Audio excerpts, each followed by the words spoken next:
You ever hear a voice in your head, not the kind that whispers nonsense? No, this one's louder, sharper, like a command wrapped in thunder. It doesn't ask. It doesn't explain. It just tells you, do it now. And most people, they hesitate. They stall. They want a sign, a reason, maybe a round of applause before they take a step. But what if that voice was the sign?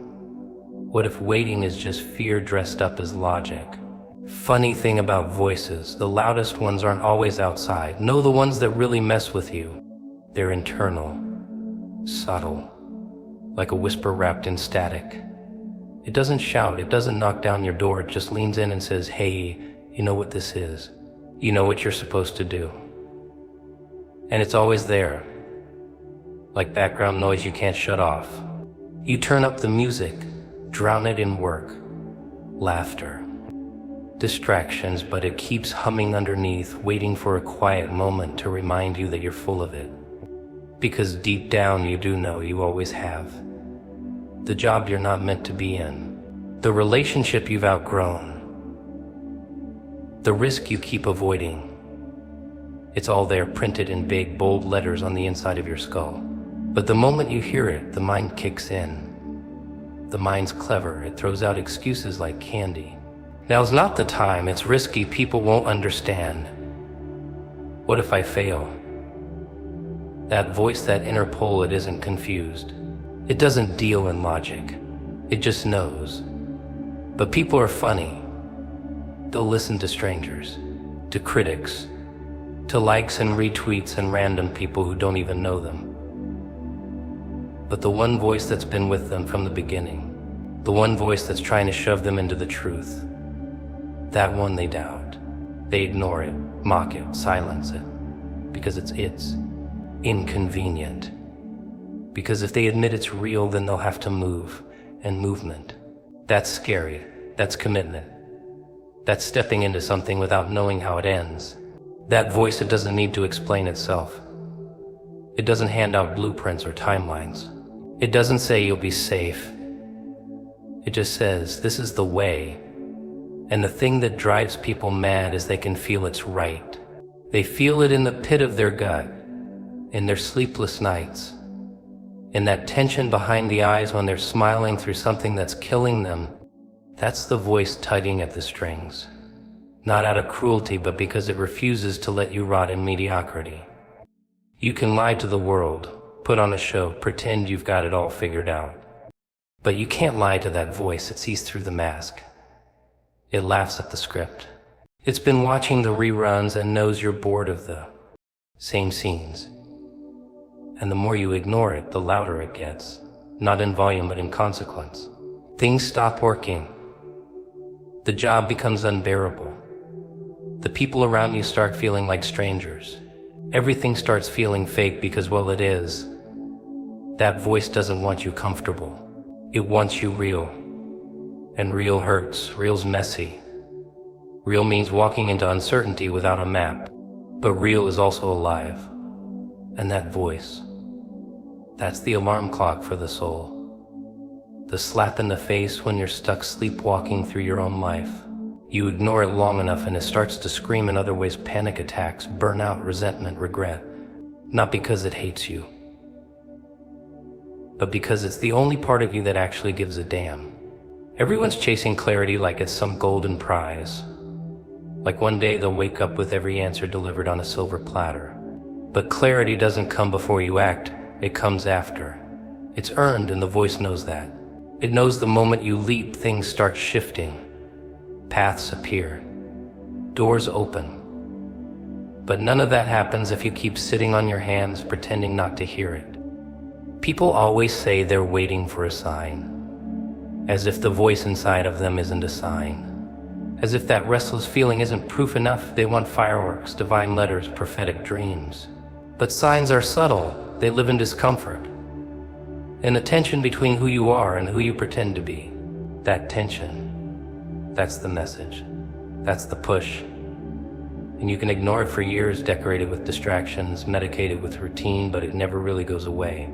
It waits, watching, grinning, knowing exactly how the story ends if you don't start listening. Delay. Such a sweet little lie, dressed up in responsibility and reason. People wear it like a badge. I'm just waiting for the right time. Need to plan it out. Gotta think it through. No, no, no. What you're doing isn't planning. It's hiding.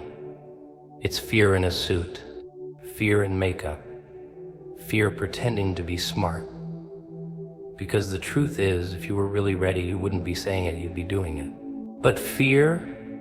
Oh, fear's clever. It knows you're too proud to admit you're scared, so it disguises itself as patience, as logic, as timing.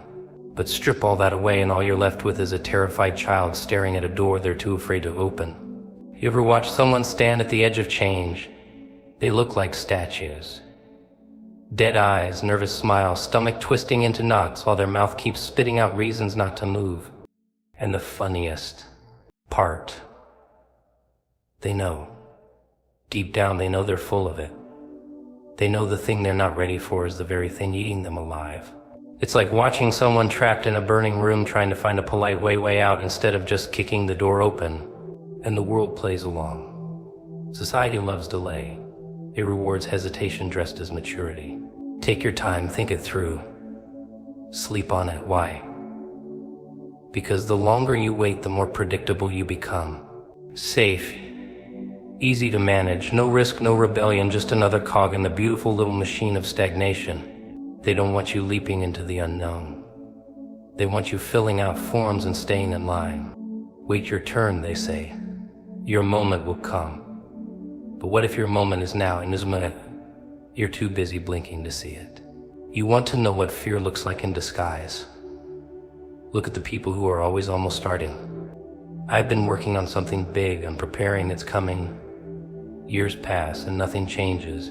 Still stuck in the same loop, polishing the plan, waiting for the stars to align, for Mercury to stop retrograde, or whatever excuse makes the panic feel polite. They build castles in the air but never lay a single brick. Because starting means committing. Starting means you can fail. And failure, that's too real. Too risky. It shatters the illusion of control. But guess what? Delay doesn't protect you from failure. It guarantees it. You're failing every time you don't act. Every second you stall is a second you're bleeding time you'll never get back. And the voice inside you, the one that said do it, it starts to go quiet, not because it's gone, but because you've ignored it for so long. It learned to stop wasting its breath. And then you wake up one day and wonder where all the fire went. People love the fantasy version of themselves, the version where everything is perfect, clean, successful. And the longer they delay, the longer they get to live in that fantasy. Because the minute you take action, the fantasy has to face the real world. It has to fight. It has to bleed. And most people would rather die in the dream than suffer through the truth. Because the truth is rough, it's ugly, it laughs at your little plans and rips up your expectations. But it's real. And real. Real is the only place anything actually happens. So they keep waiting for the fear to go away, for the confidence to magically appear. But that's not how it works. Action creates courage, not the other way around. You don't feel brave and then act, you act while shaking, while sweating, while doubting. That's real bravery. That's where it lives. In motion. Not in the endless prep, not in the journals, not in the motivational videos at 2 a.m. In the doing, even when every cell in your body screams not to. You can dress fear up however you like. Call it caution. Call it responsibility. Call it whatever helps you sleep at night. But deep down, you know the truth. You're not waiting for the right time. You're stalling because you're scared of the fallout. Because once you move, there's no going back. And once you act, you're exposed. No more pretending. No more hiding in the planning stage where everything still looks perfect in your head. Out here, things break. Things hurt. But at least out here things happen. Clarity, that's the word everyone clings to like it's some holy grail. I just need a little more clarity, they say, as if certainty is a luxury item they're saving up for. They act like the clouds will part, a golden scroll will fall from the sky, and suddenly all the pieces will fit together. But clarity doesn't work like that. It's not a pre-order bonus. It's a consequence, a reward. And you don't earn it sitting still, staring at the ceiling, begging for signs. You earn it by moving, by acting, by getting your hands dirty in the mess you've been avoiding. People sit around with their fingers crossed, hoping the answers will arrive before the questions even finish forming. They want guarantees, roadmaps, a preview of the consequences. But life doesn't hand you the script ahead of time. It tosses you on stage, slaps makeup on your face, and says, figure it out. And clarity. Clarity is what you find in the middle of the scene, not before it. You stumble, you ad-lib, you screw up. And that's when things start making sense. Not because they were clear from the start, but because you earned the right to understand by actually doing something. The problem is people confuse clarity with comfort. They think when they're finally clear, it'll feel good. Peaceful calm. But real clarity is a punch. It's a slap across the face that says, there it is. That's what you've been pretending not to know. And that moment, it doesn't come gently. It comes mid-step, mid-decision, mid-risk. It shows up when the stakes are real, when you've already committed, when it's too late to backpedal. Because clarity doesn't want your caution. It wants your blood. And oh, how they love to stall in the name of being smart. They research, overthink, rehearse scenarios that never happen. All because they're chasing this clean little moment of certainty. But it never comes. Because clarity doesn't show up until after the leap. It waits. It watches. It wants to see if you've got the guts to move without it. And when you do, when you jump into the unknown anyway, it rewards you. Not with safety, but with truth. The truth of who you are, what you're made of, and what you've been lying to yourself about for years. People think they're not ready because they don't feel ready. But readiness is an illusion. No one's ready. Everyone's just winging it, clawing through the dark, making it up as they go. The only difference is some people move anyway. And those people, they get clarity. Not the fake kind you get from books or pep talks. The real kind. The kind you earn by falling, by failing, by standing up and saying, okay, now I get it. Not because someone told you, but because you lived it. Waiting for clarity is just fear in costume. A clever disguise. A delay tactic with good PR because it feels responsible, right? I just want to make sure. Sure of what? That you won't hurt. That you won't lose. That you won't regret it. Too bad. Every path has pain. Every choice has loss. And regret. That's the cost of being human. You don't dodge it by waiting, you collect it. In stacks. In piles. Until you drown in it, wondering what could have happened if you just acted when it was messy, when it was meshy, when it was unclear, when it was real. But here's the dirty little secret. You already know. That thing you're waiting to be sure about. You already feel it in your gut. It's not clarity you lack, it's courage. Because the truth is uncomfortable. And once you admit it, you can't go back. So you play dumb. You act confused. You pretend you need more time, more signs, more anything. But deep down, you know, you've always known. You're just scared of what that knowledge demands from you. Because once you see it, you have to do something about it. And that's the part no one wants to face. Clarity demands action. It demands sacrifice. It says, now that you know, what do you know when to do? And most people, they'd rather stay blind. They'd rather keep guessing, keep floating in the fog, because then they don't have to be responsible for what happens next. So they stay stuck. Not because the path isn't clear, but because they're too scared to walk it. Not because they don't know, but because knowing means everything changes. And change, real change, doesn't wait for clarity to hold your hand. It throws you into the fire and says, figure it out on the way down. Leaders, Everyone wants to be one, wear the title like a crown, throw it on their bio like it means something. But what is a leader really? Is it the loudest voice in the room? The guy with the most followers? The one giving orders while sitting safely behind the glass. No, a real leader doesn't wait to be appointed. A real leader moves when no one else dares. They act when the room's still quiet, when everyone's paralyzed by doubt, when the air stinks of hesitation and second guessing. A leader hears the call, the one no one else wants to acknowledge, and obeys it. Not because they have proof, but because they can't not. The thing is, most people think leadership is about control.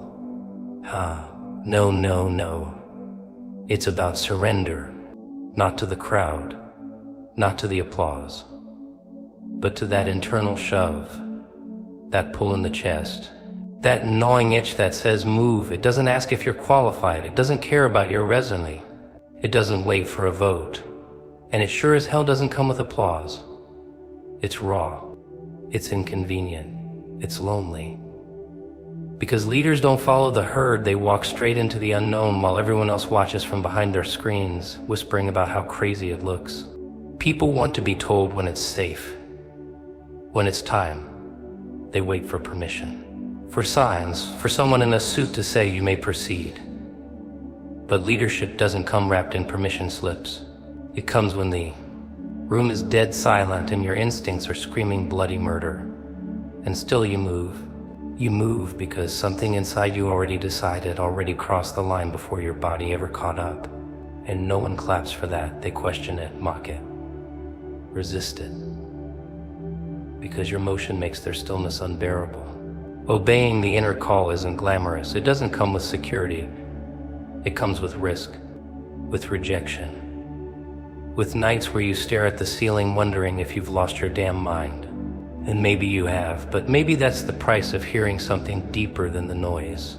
Because the noise, it's everywhere, shouting opinions, flashing distractions, selling you comfort like it's salvation. But the call, the real call, is quiet, unshakable. And it doesn't care how scared you are. And here's the delicious irony: the people who wait for clarity, for safety, for direction, they never move. And the ones who move, they create the direction. That's the real twist. Leaders don't wait for a path to be laid out. They take a machete to the jungle and make one, bleeding, breaking, stumbling, but moving. And in doing that, they give others the courage to follow. Not because they asked anyone to, but because action is contagious. Courage is louder than any speech. But see, most people don't want leaders. They want babysitters. Someone to keep them comfortable, to tell them everything's going to be fine. A real leader doesn't do that. A real leader disturbs. They disrupt the illusion. They say the uncomfortable thing, take the risky step, point out the elephant in the room, and then ride it straight through the wall. Because their loyalty isn't to comfort, it's to truth. And truth has claws. And it burns. Oh, it burns. To obey that inner command while everyone else watches, confused, judging, afraid. But that burn, that's the fire that forges something worth following. Not the sanitized version of leadership. Not the Instagram quote kind. The kind that wakes people up, that slaps them across the soul and says, you move now. And it's messy. And it's painful. And it doesn't always work, but it's real. That's the cost of leading from the front. You get hit first. You take the fall. You bleed before the rest even realize they're standing on a cliff. But you also get to see what they never will. You get to feel the spark, the shift, the exact moment when chaos turns into clarity, not because you waited for it, but because you caused it. They'll call it reckless, call it impulsive, call it ego. Let them. They've got to call it something to avoid facing what your movement says about their stillness. They don't hate your actions, they hate what it reveals about their inaction. Because your leap forces them to ask why they're still sitting, why they're still waiting, why they're still ignoring the same damn voice they pretend not to hear. Comfort.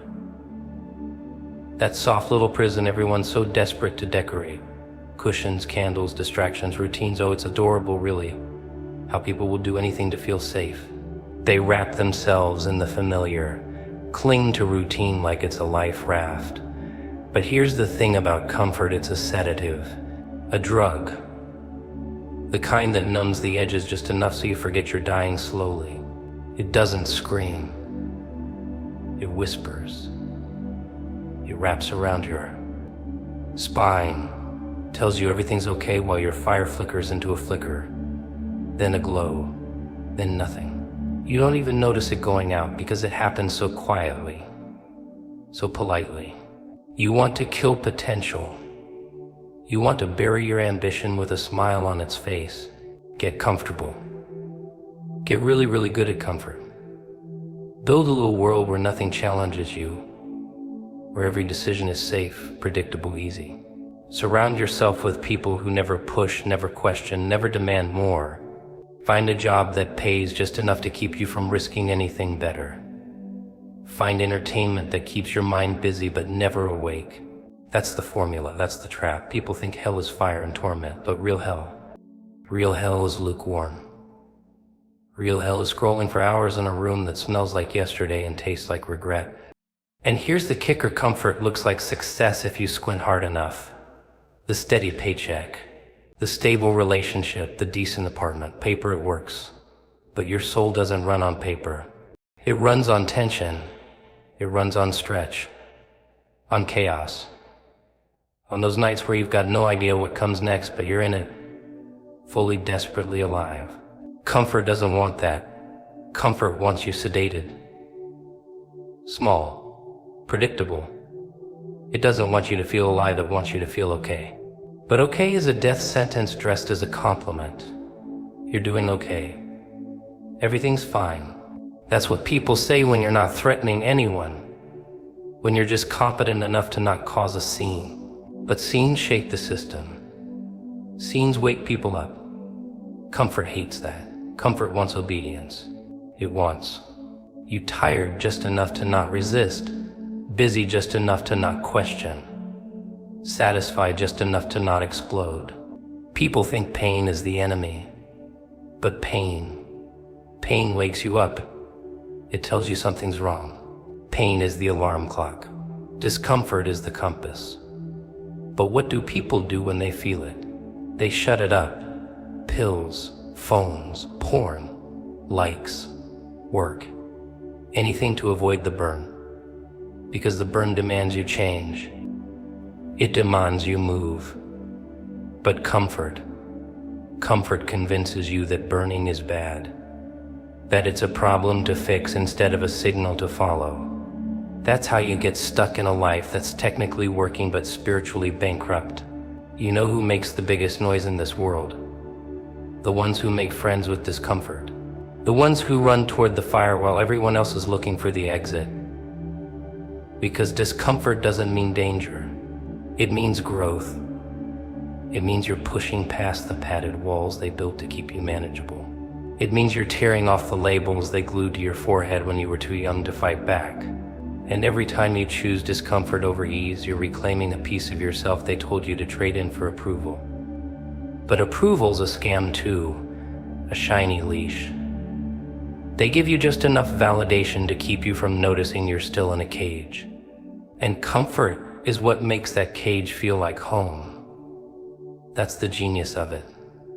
You're not locked in with bars, you're locked in with habits, with expectations, with things that used to challenge you but now just pacify you. The same job, the same friends, the same thoughts. Comfort tricks you into thinking sameness is safety when it's really slow decay. Want to know how to spot someone who's alive? Watch who chooses discomfort on purpose. The on.